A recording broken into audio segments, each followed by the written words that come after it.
Some guys really like to be down in the field. When you're down in the field, you also get a feel for the players, the look in their eye, those type of things. So, I think, for our defense, there's a lot of guys involved still. I mean, it's not like, Matt's just doing it on his own. Larry has a big part of it. Kerry's still involved, and everybody involved out Washington. So, they come up with a game plan. And once the game plan's set, then you go about calling it. But, I think that we're heading in the right direction in terms of game day operations. Is there a problem with the field turf at Ohio State? It seems like a lot of guys were slipping. And is there anything that can be done about that midseason? We looked at our cleats to make sure that we have the right footwear. Kevin Reese is looking into that, and we have had some guys go down. So we're looking at those things to see if we have the right footwear in the game. Second row right, Joey Kaufman, Columbus Dispatch. Ryan, with the way Trivion ran last Saturday, do you foresee going forward him starting at that spot and getting kind of a similar workload? Or? Well, I think he certainly is going to have a bigger role. Now, whether it's a starter or not, we'll kind of take it week to week, but he deserves an opportunity to play a lot because, you can see his big playability. But, mine started in the first game, and then, and Trey certainly, flashed in this game. So we'll see. He's still young. Mine's still young. Master's still, practicing hard. So, we'll kind of figure it out as the week goes on. Obviously, that was a really eye-popping stat-wide performance and some of the explosive runs. When you look back on the film, where can he grow? What do you like? Where can he grow? He's got a lot to grow. He's got a lot to improve on. I mean, you can see his ability level, but there's a lot of things just in terms of executing, in protection, executing, his reads and his vision, and sometimes, making sure that he's running through contact and finishing runs. But there was a lot of good things on there. But he's very, very young. He didn't play last year at all, even in high school. So the last time he played was his junior year in high school. So to come out and flash like that has been exciting. But at the same time, he's still building, still growing, and still has a long way to go. Third row left, Dan Hope, 11 Warriors. Yeah, Ryan, do you feel any pressure this week to get those backup quarterbacks in there for some playing time, knowing that this is the last non-conference game? No, I don't feel pressure. I think that we'll look to see if we can possibly get that done this week, though. If it works out, again, a lot of it has to do with the week of preparation. It really is week to week, and so we start that preparation on Sunday after we get off the field. We wipe the previous week clean, then we go from there. So it's all about how these guys prepare and how they practice. But if the opportunity presents itself, then we'd like to do that this week. And you have a lot of guys on this team that really didn't play much last year because you didn't have those non-conference games. How much do you think that's maybe impacting the way the team's playing right now and maybe not being quite as sharp as you'd like to be?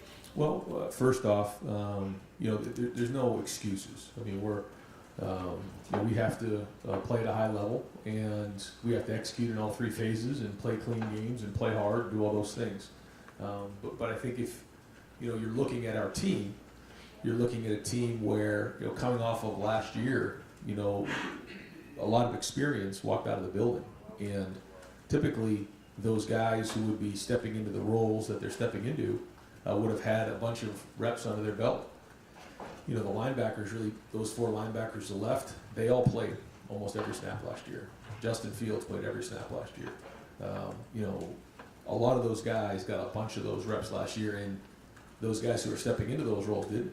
And some of those guys didn't play their senior year of high school. Some of those guys are year 2, 3 in the program, but they're still inexperienced. And, if you had, Josh Myers and Wyatt Davis and Justin Fields and Tuck Borland and Pete Warner and those guys coming back into this year, it would probably be a little different, but they're gone. And because there was a gap there, we've got to fill that gap. We've got to catch up. And, it's not going to happen overnight. And, we've got to do a great job as coaches to make sure that we're on our game to help close that gap faster. And, guys, the more snaps that guys get under their belt, the more experience they get, the more confidence they're going to get in what they're doing. So I think that's something that's there. It's real. We have to recognize it and make sure that we're addressing it. Second row right, Tim May, Letterman row. Yeah, Ryan, as you looked at basically going to that two safety look quite a bit on Saturday and stuff, what did you see about that you liked? And then number two, Ronnie Hickman seems to be coming on. I mean, I don't know what your take is on that, but him specifically seems to have some spark to that defense, along with Cam Martinez in those man situations and stuff. But just what's your take on those things? But it's exciting to start to hear those names. Like going in, it's like, you know, who was the guys that we're going to count on. And, you know, you're starting to see Ronnie make plays. You're starting to see him with multiple games where he has 10 or more tackles. You know, you see Cam get a PBU. You see Denzel get an interception, got turned over, but it was a really good play. And then Cam Martinez with the interception. You see a couple guys make, you know, you saw Tyleek with the sack. You saw some guys making some plays. And I think that's going to go a long way as they head into the meat of the schedule, because now they know that they can do it, and they've done it, because everything they're doing is for the first time. So I think that part's exciting. I think that we did change up the looks a little bit, and we'll continue to build on that and figure out, you know, which of those plays put our guys in the best position to be successful, because that's our job as coaches, to put your players in the best position to be successful. And if we're not doing that, then we need to get it fixed and get it changed. So I thought we did a little bit better job of that. We got to continue on it. And did you see Bryson Shaw seem to be more comfortable? I mean, seem to be more in the mix. I mean, am I reading that wrong? No, I think, again, you know, how much has he really played going into the season? Now he's starting to get his feet wet. He's starting to get some experienced reps under his belt, and then you can draw upon those type of things. And I think one thing that we just all have to recognize is that you don't just walk out with an Ohio State uniform and think you're just going to go win. It doesn't work that way. It's really hard. And, you know, we have to continue to prepare at a high level so that we can compete at a high level. And that's just the facts. And I think the more that our guys are getting those reps and preparing at a high level, the better we're going to compete. Second row left, Stephen Means, Cleveland.com. CJ, obviously, he hadn't thrown a pass before he got into the season, but you need to have those other guys. Would it be worth in a game like this, maybe in the first half, to get a guy like Kyle and Jack out there for a series, to go into that game with the purpose of maybe the first series or second quarter, I'm playing this quarterback, it's not on the season?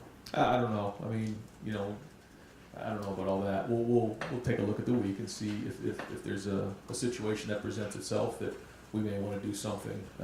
You know, we get some guys some reps, because like we're talking here, it's important. But I don't like the idea of just arbitrarily putting somebody in there in that spot. You know, I think, you know, what CJ's done so far, he's had some reps that, you know, he wants back, but he's also had some really good reps as well. And I think when you look at, you know, his numbers, you know, compared to some of the younger quarterbacks we've had, and he's young. I mean, he's like playing a true freshman. You know, there's going to be growing pains along the way, and you know, he's just got to learn from those and continue to grow. And those other quarterbacks have to keep coming, and if they keep practicing well, then they'll get an opportunity. Right next door, Stephen Means, Cleveland.com. I'm sorry, Nathan Barrett, Cleveland.com. They're hard to tell us apart. Yeah. I get it. You both have left hand. With CJ, you were talking about being sore after the game. Just how do you sort of manage that during the week, and while also getting him the reps and stuff that he needs to keep developing? That's a challenge for sure. Is making sure that he gets the reps and gets the timing with the receivers that he needs, but then also, you know, rests and, you know, the shoulder and making sure that he's where he needs to be. So there's something there for sure that we have to continue to work through, and it's something that we're talking about a lot and trying to figure out.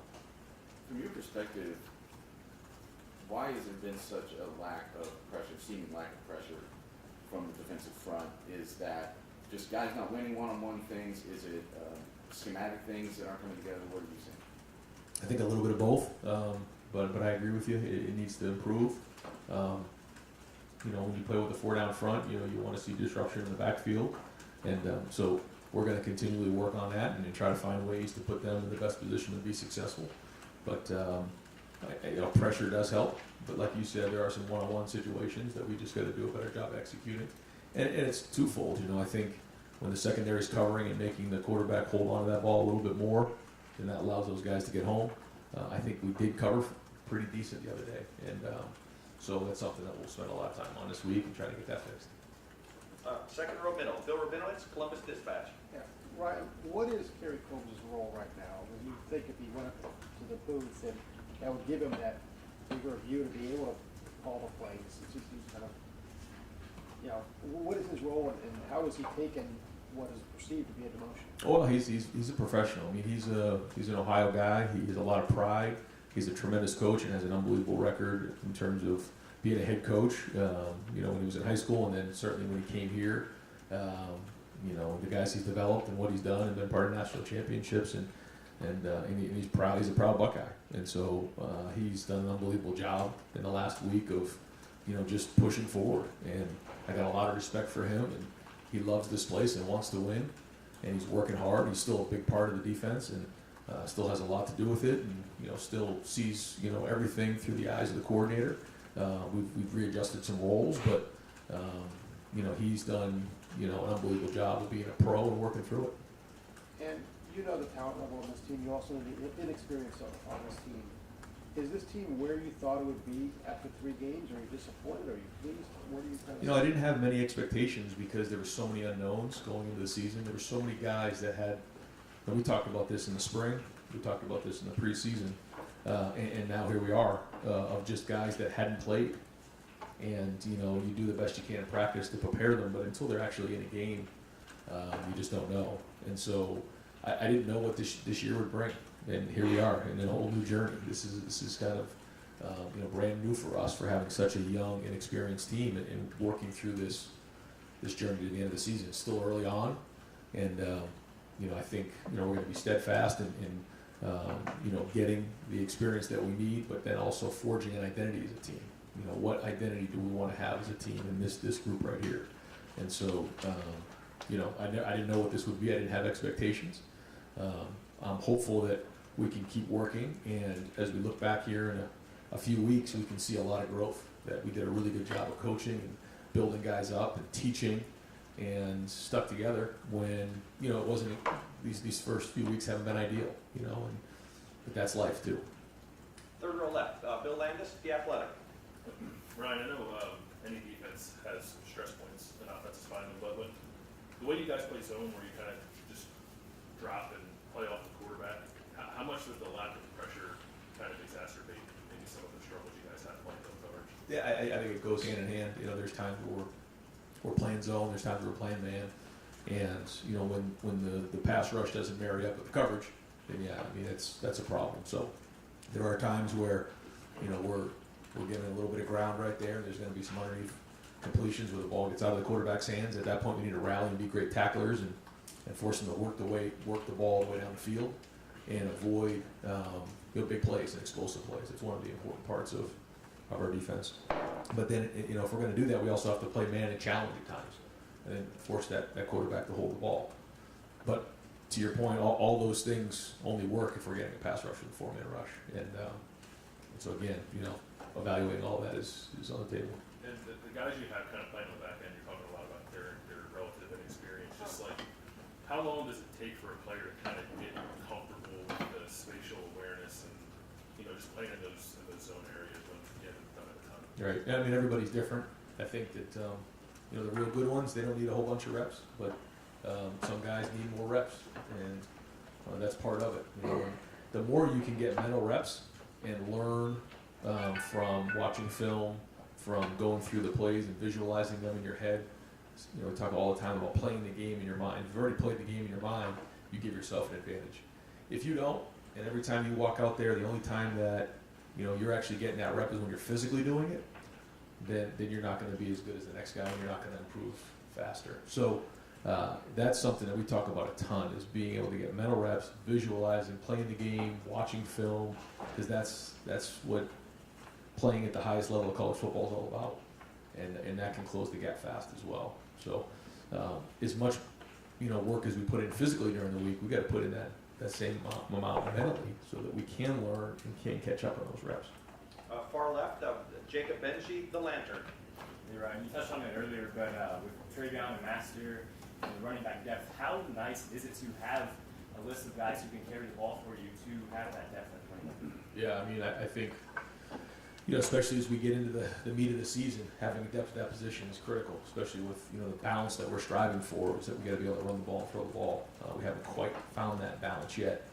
You've seen flashes of it, but we just need to learn to execute at a high level across the board. And but, you know, having those guys and having some depth at that position gives us some strength moving forward for sure. And then on the other side of the ball, Cam Martinez, for him to develop from being a quarterback in high school to now having a pick six in a Buckeye game, how huge is that? How have you seen him maybe take that in stride? Yeah, no, this is a guy that, like you said, he was a quarterback in high school, and he wasn't sure about making that move. We considered him actually a wide receiver when he first came in, and had to go back and forth. But we felt like his skill set was really special, and that he could be a really high-end DB, but that there was going to be some transition there because he hadn't played the position before. And this is an example of somebody who's really done a really good job with the amount of reps he's had in practice. And then also, like we just talked about, visualizing things, getting mental reps, so that he was at competitive excellence when he was called on. And this is just a start. He made a play or two, and that was good. But now the consistency moving forward is going to be critical. Second row right, Austin Ward, Letterman row. Well, I don't mean to belabor the point, and I know that there are only not much to say about any injuries, but CJ has said he's in pain. He looks like he's in pain. Would there be any possible benefit with what you know to him not playing this week? I don't know. I mean, we can talk about that as the week goes on, but his plan is to practice right now. I guess you were asked earlier by Dan about the pressure of trying to sort this through with the other guys, and you said all along you thought all three of them would need to play to get through the season. How much thought is there to, as you see, you don't really want a designated drive at this point, but just this would be the game, right? If we're being honest. Sure. To get them out there. Yeah, and if it works out, we'll do it. Like I said, but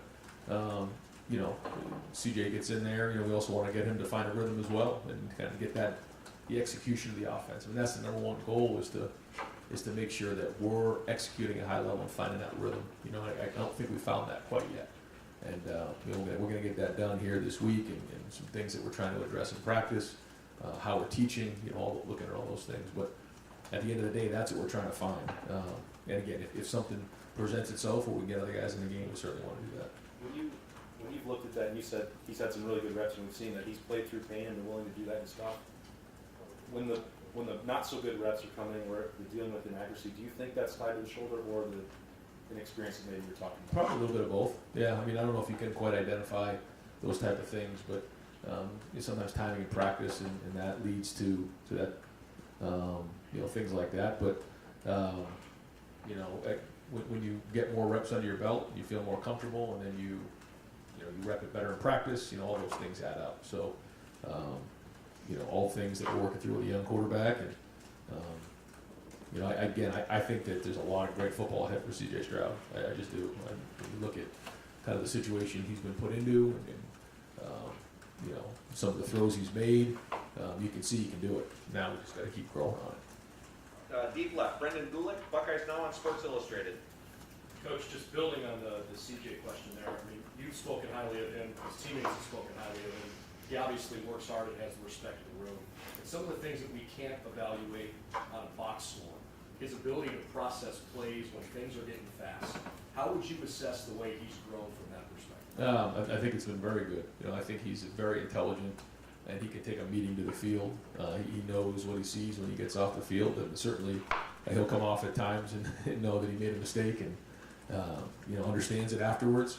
And maybe we need to do a better job of giving him a different picture during that week, or could have done a better job of preparing that week, and just whatever that is, because you have split seconds to make these decisions, and so that's where you learn from. You got to kind of grin and bear it, and hopefully, again, what you're investing in, you're going to get back in the back end. I know you were asked early on about the playing surface. If you can't change the playing surface during the year, assuming that it would need to be changed, you can control the cleats. I know you mentioned cleats. Can you give us a little bit more detail on specifically what goes into the process of choosing cleats for games, whether it's for linemen or for backs, to make sure that you at least have that?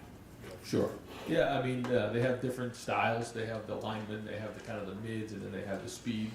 And so then the guys can choose from that, and they have the molded ones, or then the kind of the screw-ins. There are different styles that way, and then based on the surface, the guys decide which is best for them.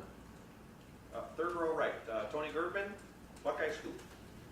Ryan, when you've got young players who step up like Travion, Tyleek, Denzel, Cam, how much do you then watch, and we all look at the young guys and we see that, how much do you watch the veterans respond to them throughout the week in practice? Yeah, no, I mean, being a good teammate is something that is very important. And being a Buckeye and being proud to be part of the team is so important. And whether it's an older guy or a younger guy making plays, the better teammate you are really does matter. And so we've been talking about that a lot. You know, you come to Ohio State sometimes because, you know, of your goals personally that you have. But then once you're here, you're part of the brotherhood, you're part of Buckeye Nation, you're part of what is bigger than just you. And that's why you play so hard, is for the guy next to you. And that's the message. And obviously, yeah, we look at that big time. If you see a response that you don't like, do you right away, or do you see how long it goes? I mean, if there's something we don't like, then there's a conversation that's had, yeah. But you know, for the most part, I mean, guys, you know, they're pulling for their teammates. You know, there's a lot of pressure on these guys. I know that they have parents and they have family and they have media and they have different people who have certain expectations. And you know, if maybe they're not meeting some of those expectations, boy, it's hard for them. And there's a lot of things that coming at them right now. Certainly with name, image, and likeness, with the one-time transfer, there's just a lot going on, and what you could call a lot of noise. And so, you know, they have to filter that out, and that's where, you know, when we're in this building, we kind of call it the sanctuary. You know, it's safe from all that stuff that's outside, and that we're all in this thing together, and that's why you play so hard. That's the idea. Fourth row middle, Pat Murphy, 24/7. Ryan, you've said when things go wrong, you look at coaching, scheme, personnel. I think we saw a little bit of all three of those things with changes you made, but has any one thing stood out these last two games when you looked at the film? Yeah, if it was one thing in one area, yeah, I would say yes. I think it's a little bit of all three. Is finding the right guys in the right spots, which I think we made some good progress on. I think the scheme has been good at times, but I also think it could be better. And then the same thing with the coaching. You know, I think that there's times where we can do a better job coaching it, for sure. And so we got to tighten up in all those areas. You mentioned identity and still looking for that. At this point in the season, is it disappointing that you haven't found that identity yet? Or with as many guys as you're playing and young guys, is that kind of expected, you know, a fourth of a way through the season? You know, I don't know if it's disappointing. It's just, it's what it is. And the more we get out there, and like we said, the more guys who start to fit into those roles, and the more we start to get a personality, I think the more we're going to feel that. I think I have a really good idea of what it's going to be. You know, I don't think we're that far off. Sometimes it feels like we're really far away when we're not. And so we'll just keep pushing forward. But we also can't be fake. It can't be like, you know, fake confidence. It's got to be real confidence, because, you know, we're going to get into conference play here really soon, and, you know, it's going to get real. Over far right, Clay Hall, WSYX. We talked about just because you wear an Ohio State uniform doesn't mean you can roll it out there. This might be the kind of game, I don't know, that you could roll it out there. How do you make sure people play to the standard and that they get value out of this game going into the conference? Well, I think it's just exactly what you said. I mean, I don't really ever think that, you know, it's about anybody who we're playing. It's always been about us. You know, I don't think maybe than once, you know, where we were just beaten. You know, every time we've lost a game around here, I've always felt like it's been us. So it's always a standard about who we are, and it's been about us and being the best version of yourself. You know, our culture's built on one term. I'm going to talk to the team about that today. It's fight to become the best version of yourself. And we this week, that has to be the focus. Nothing else. Simply be the best version of you, the best version of this team that we can be. And if we do that, then we take the next step forward. How do we do that? And it's a fight. It's not easy. You got to prepare at the highest level you can possibly, you know, prepare at, and then go put it on the field again. Because that, again, that's the test. You know, how well did you prepare during the week? Depends on how you play on Saturday. Front row right, Don. Coach, you mentioned the pressure these guys feel. No one has it more than the quarterback at Ohio State. Everyone in the state knows who he is. They talk about him. How do you feel he is handling that? And, you know, the great ones, for whatever, you know, they have it. Did you see that in CJ? Yeah, I think it's a work in progress. I think that there's, like you said, a lot of expectations and big shoes to fill. And I think in certain ways he's done that. In other ways he's still trying to figure that out. And that's just real. And I think he would tell you that as well. But you know, that's part of this position. And we knew when we wanted to go down the road of having young quarterbacks in this program, that it would be like this. But if you can get through this part of it, if you can get through the growing pains, if you can get through understanding the expectations of walking into the shoe and playing in front of millions, then you got something for a long time. What do you say to him as far as pressing, because that's the last thing you want, because with a quarterback, especially on game day, and you can try to simulate it all in practice, but you got to make good decisions. Yeah, I mean, that's playing quarterback. I mean, the guys who come here, you know, whether it's CJ or Kyle or Jack, you know, all the guys that have come before, Quinn's, you know, they came here because they want to be the quarterback at Ohio State, that they want to go on to have possibly a career in the NFL. Well, if you want to go play at that level, this is part of the deal. And it doesn't make it easy, but it's something that you have to embrace and you have to understand and have a plan for it when it goes good and have a plan for it when it goes bad, because it can be equally as bad when things go well. You start reading your press clippings. Something that doesn't go well, you know, you start to hear some of the criticism. So it goes with the position, and it's just something you have to learn, and it's hard to prepare for, though. Got time for just a couple more. Far left, sorry I don't know your name, but I think Buckeye Sports Bulletin, please. Yeah, Coach, I know that you've made a couple comments now about turf and about how you guys are looking into changing your cleats. I also know that in 2007 that when the field turf was installed, they said that it would be at its peak performance for 10 to 12 years. Now in 2021, what are your thoughts on the turf? You know, up until you know, just recently, I hadn't really given it much thought. You know, I'm gonna just trust the experts on this thing, and you know, it's hard for me to tell, and I'm just gonna kind of refer to them and listen to them. You know, so many other things on our plate right now that I'm trying to figure out, but certainly it's something we're looking at. Were there any conversations that you were having with the athletic department about getting new turf in place? Maybe before COVID, was that something that was a casualty or a cut from the costs? No, I had never had any conversations about that leading up to it. No. And I can give you guys all an update. This turf was installed in 2014, so we're in year 8 of this turf on our home field. The plan is to replace it next year. We're also going to replace the indoor turf next year, but then the typical lifespan of this turf is 8 years. So we're in year 8. We're going to close out our questioning today with fourth row middle, Doug Lamarice, Cleveland.com. Ryan, I'm trying to think. I think the last time we got an update on Quinn Ewers was at the end of camp, and he was sitting out a couple days for physical rest. Just how's he progressing? Is he running a scout team? What's he doing in practice? How's he coming with the playbook and his adjustment to college? Yeah, it's I think he would tell you that it's been hard for him. You know, kind of jumping into this thing during the preseason, and then being out for a little bit of a stretch. And so you know, we're trying to get him, you know, as much information as we can, but you know, there's a lot of catching up to be done there, and he's trying. He's working at it, but once we get in the season, it's very, very difficult to get guys to catch up and get them the reps, because you know, we need to get the guys reps who are going to play the game. Does he throw at practice? Does he get to do Yeah, that? yeah, he does, and he'll get a few reps, and he'll get some reps today. But you know, I can't sit here and tell you he gets enough reps to be able to prepare to play in the game right now.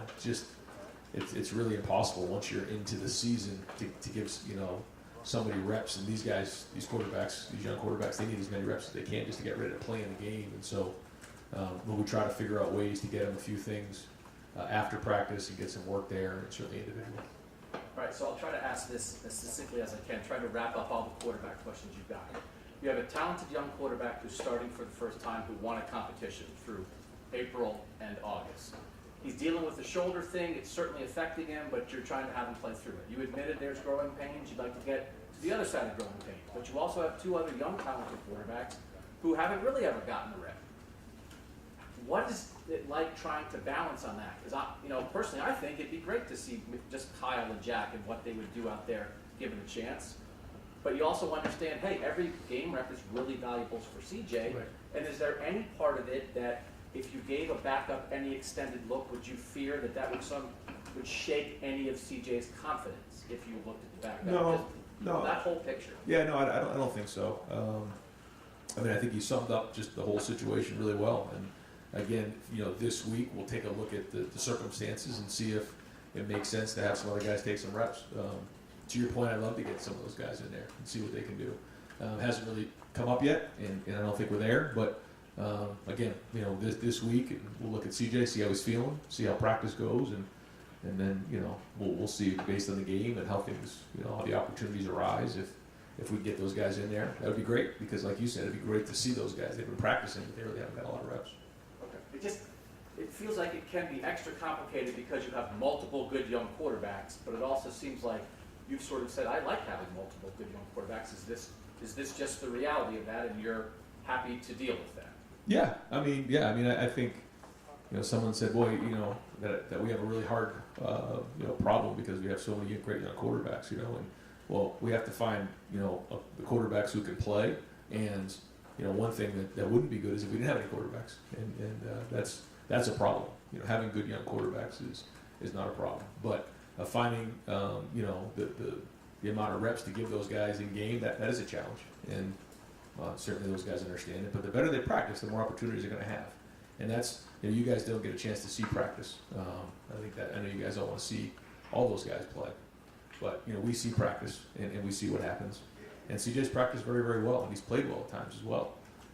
You know, if those guys want to play, they have to practice well. They have to prepare every day because they have to gain the confidence of the guys that are in that offense, and that's part of it. And so, you know, the minute you can start to put that in practice, you're going to get more opportunities in a game. That's just how it works. So you don't just walk in and deserve reps. That's not how it works. Thank you. You're All welcome. right, Coach, thank you very much. Can you give an update on the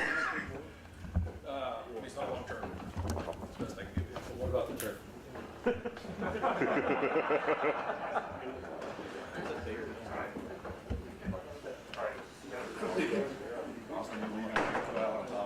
Stands, all right, I'm out.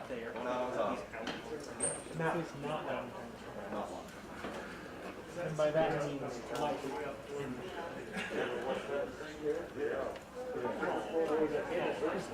Well, he's a lot. Long term, what are they? That's very nothing. One guy asked every